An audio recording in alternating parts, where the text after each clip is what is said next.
Hello guys! Welcome to my channel. Nandito na naman po tayo para sa panibagong content. Ang ating content naman ngayon ay ano bang experience natin dito sa Sanctuary 1. And a little bit advice about sa ating VIP. Kung kailan ba tayo pwede pumunta dito sa ating Sanctuary 1 at kailan ba dapat natin siyang ipapalevel. Okay, let's begin. Ang ating experience dito sa Sanctuary 1, na-reach kasi natin to bago tayo mag 400, level 400. So, technically, para mga 395 ata yun. So, nung pumunta tayo dito, no level 395, something mga ganon, hindi natin mapatay yung boss. Even yung gold mobs, hindi natin siya mapatay. Napakahirap. Bigay ako nun, naka-shield na ako, naka-infinite angel na ako, may buff na ako, hindi pa rin niya kaya. Nung tayo ay nag-400 na, subukan natin ulit dito sa Sanctuary 1. Kaso, kahit na anong gawin natin, meron na tayong AG, pinataasan natin yung AG natin noon, parang nag 1k na yung AG natin. Hindi pa rin niya kaya. So, medyo nawalan ako ng gana dito sa Sanctuary 1. Kaya bumalik tayo sa VIP 7. So, sayang naman yung pagpunta natin sa Sanctuary 1. Sayang din yung pag-level up natin sa Sanctuary 1. Bumili pa tayo ng Jazz para ma-level up lang, tapos hindi natin siya magagamit. So, ang advice ko lang, kapag nasa VIP 7 na kayo, mag-farm lang kayo ng mag-farm doon hanggang ma-reach nyo yung 400. Huwag na kayong bumili ng Jazz para lang ma-reach nyo itong Sanctuary 1 dahil hindi nyo rin siya magagamit. Masasayang lang din siya. So, pa-level lang kayo, gamitin nyo lang yung MUC. Yun lang muna gamitin nyo pagpapalevel ng inyong VIP. Kasi importante pa rin yung VIP. Sayang naman yung experience addition sa ating character. Mas bibilis ang ating pagpapalevel. So, nung na-reach natin ang 410, at may kasama na tayo, pwedeng makasama dito sa VIP, sa Sanctuary 1, sinubukan natin siya ulit at ito na nga yun. Dito kasi, nagpalit na tayo ng Dark Lord.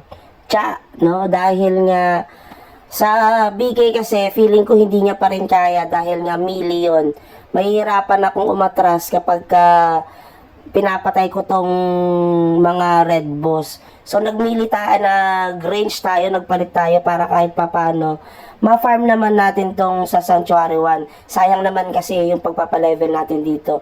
Kasi maganda yung mga drops dito, guys.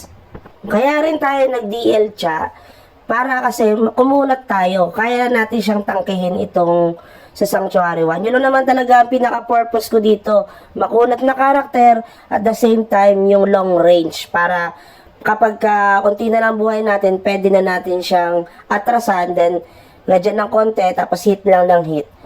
Parang yung ginagawa ng mga wizard tsaka MG, na nilulure nila yung mobs, tapos na-stack. Ganun lang ang ginagawa natin. Pero ngayon, may kasama na tayo. Feeling ko kapag BK dito at may kasama, kaya na rin niyang may pagsabayan dito sa Sanctuary 1. Unti pa lang ang nakakapunta dito at wala pa ako nakikitang BK. Even yung top 1 namin sa buong server ng 241 ay ng 141 hanggang 144. Hindi pa rin, wala pa rin BK ako nakikita dito. So dito, kaya natin labanan yung RB. Pero provided na may kasama tayo na makakatulong sa pagpatay dito kasi tatagal tayo sa pag-kill nito. At the same time, kailangan din natin ng buff para hindi tayo ganon mahirapan. Dahil kapag walang buff, kahit DL tayo at chak, hindi natin siya kakayanin. Pero tayo ay level 418 pa lang this time. Pero kapag siguro na reach na natin yung 430 or 440, kaya natin saluhin itong RB. But for now, kailangan mo natin ng kasama. Papalevel lang tayo na ma-reach natin yung 440 kahit papano siguro makakasabay na tayo dito. Kakayanin natin saluhin to. Hindi natin pinapalevel yung Sanctuary 2, yung VIP natin. Or hindi tayo gumagamit ng Jazz para ipalevel yon. Ang ginagamit natin yung ating MUC para lang mapalevel itong VIP natin. Kung mapapansin nyo guys, yung character natin, dahil DL siya, so dahil matigas, kaya natin siyang tangkihin. At yung ibang buhay natin na naubos, kaya naman siyang isupply ng ating mga HP potions. Pero kailangan pa rin natin ng buff.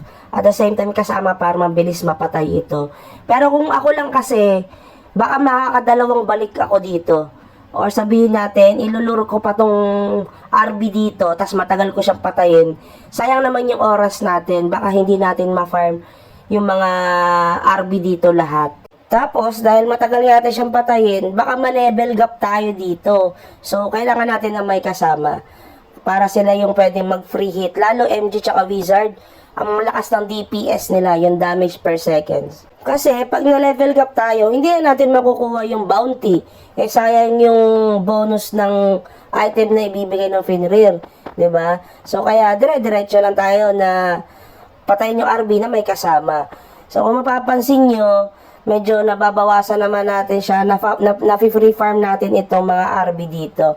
Maganda kasi siya dahil konti pa lang kayo dito, magkakasama lahat ng buong server dito kasi kasama namin yung server 141 hanggang server 144. Kami yung dulo kasi server 144. So may mga namas nauna sa atin, lalo yung mga DL tsaka yung elf, kaya nila dito. Mga mamaw na sila, level 490 na ata yung iba sa kanila. Yung iba nasa Sanctuary 3 at 4 na. So tayo, naiwan tayo dito sa Sanctuary 1, kaya naman natin siya ngayon kahit papano ma-farm. So maganda rin kahit papano. So yun lang guys. Pero last, ano ko lang yung mga items dito, no? Maraming nadidrop na items dito, especially yung mga T11 armor at the same time yung mga swords na hindi siya nakukuha or bihira siyang makuha sa mga VIP 7. Or may mga may mga tier 12 na dito na boots at saka gloves. So maganda 'yon, mag-advance tayo sa mga items at pwede natin siyang mabenta. So i-upgrade nyo lang yung VIP nyo kapag kayo ay nasa VIP 7 na. So stop na kayo doon sa paggamit ng Just kapag magpapa-level kayo dito papunta sa Sanctuary kung nasa level 300 plus pa lang ay 390 plus para hindi naman masayang. So yun lang guys.